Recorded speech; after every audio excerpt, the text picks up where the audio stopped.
Magandang araw mga kaibigan. Bigyan natin ng reaksyon ngayon itong post ni Crisette Laureta Chu, isa sa Mighty 40 Vloggers, yung pinatawag sa Kongreso, kaya lang hindi nag-attend.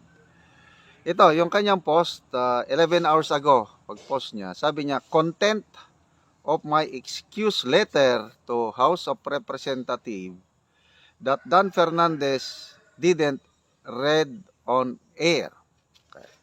So, hindi ako nanood yung buong hearing kahapon. Hindi ko alam kung buong letter ba ay hindi binasa or just part of it.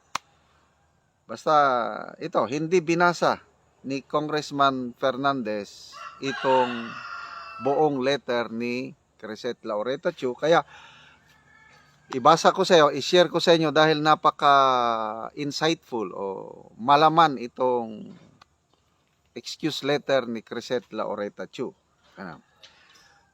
Dear Representative Fernandez, this is in reference to your invitation to the Joint Inquiry Congressional Hearing on Social Media Regulation held upon the request of Representative Ace Barbers to question Pogo and narco bloggers and those who spread fake news. After careful consideration, I would like to respectfully turn down your invitation due to these following reasons. Number one, I am not a blogger. I do not do lives, o yung live stream. I do not have YouTube. And my Facebook, where I have a significant following, all organic, no paid follower or boosted content is not monetized and never have been ever since I began writing on Facebook in 2008. So on the basis of me being invited as a social media vlogger, I am not qualified. Okay. So hindi pala namo-monetize ang mga ano ni Kwan kasi puros post lang ang kanya eh. So hindi siya vlogger. I am, however, a professional journalist. Ever since 2005, I have been working in publishing and my articles have appeared both in local and international media. I am currently an editor at Manila Bulletin and the editor of Balita, the Filipino language newspaper also owned by Manila Bulletin Publishing Corporation. What I am is a professional journalist with a social media following, not a social media blogger. There is a distinction. Okay, ngayon ko lang nalaman na siya palang editor. Isa siyang editor sa Manila Bulletin. Editor siya sa Balita. Wow, kaya pala ang galing nitong si Crisette Laureta Chu. Okay, so next paragraph niya tungkol sa kanyang karapatan. As a citizen, yung freedom of speech, hindi ko na lang basahin.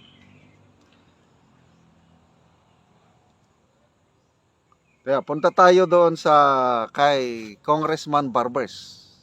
Yung akusasyon ni Congressman Barbers na paiimbita ang mga narco and Pogo vloggers. Dito na tayo sa number 5. Sabi niya, I take deep offense at Representative Barbers saying he will invite narco bloggers, Pogo bloggers, and fake news spreaders to the hearing, which he has repeatedly said not just in the halls of Congress but also in various interviews done by media, which done in his home is not covered by parliamentary immunity.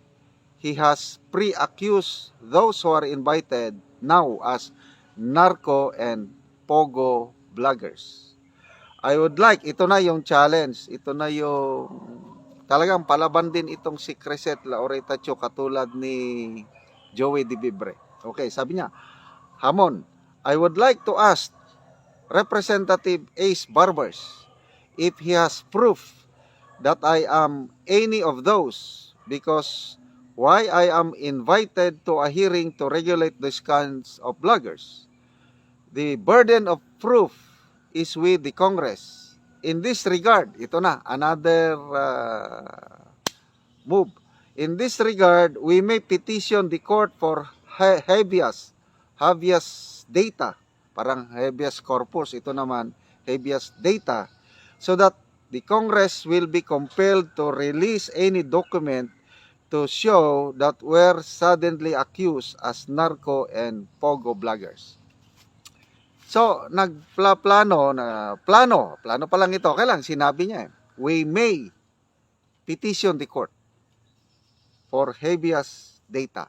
So, itong grupo ni na Attorney Cho, ito, si na Criset, nagpunta na sa Supreme Court kahapon, nag-file na ng petition sa Supreme Court, certiorari and provision para i-question yung legality ng TRICOM hearing. Okay. So, I don't know kung itutuloy nila ito, yung we may petition the court for habeas data so that Congress will be compelled to release any document to show that we're suddenly accused as narco and pogo bloggers. So, here's another issue. Umaalma si Criset Laureta Chu na hindi siya narco and pogo bloggers as alleged by Congressman Robert Barbers. Okay, this is damaging on my part as a Filipino, a private citizen, and an editor who has been working for 20 years to be called a blogger funded by narcos and pogos. I have never been sued for libel, defamation, cyber libel in my 20 years of writing professionally. So, even the allegation of fake news spreader is also deeply inaccurate. Anyway, mahaba-habang sulat ito. Hindi ko na lang So, dito lang tayo nag-focus sa reklamo, umalma si Criset Laureta Chu doon sa allegation o accusation na isa siya sa mga narco and pogo bloggers at hinahamon niya si Congressman Barbers o ang Congress na ipakitang ebidensya at ito, we may petition the court. So, abangan natin kung itutuloy nila itong another petition for habeas data. So, very exciting na po ang nangyayari sa political situation sa bansa. At salamat kay Criset Laureta Chu sa iyong sulat na nagpapaliwanag ng mga ito. Okay, mga kaibigan, salamat sa inyong palaging panonood sa ating channel.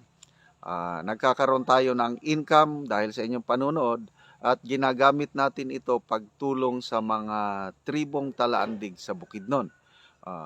Namimigay tayo ng libreng yero at pako para ang tribong talandig makapatayo ng bagong bahay or ma-repair ang kanilang sira-sira.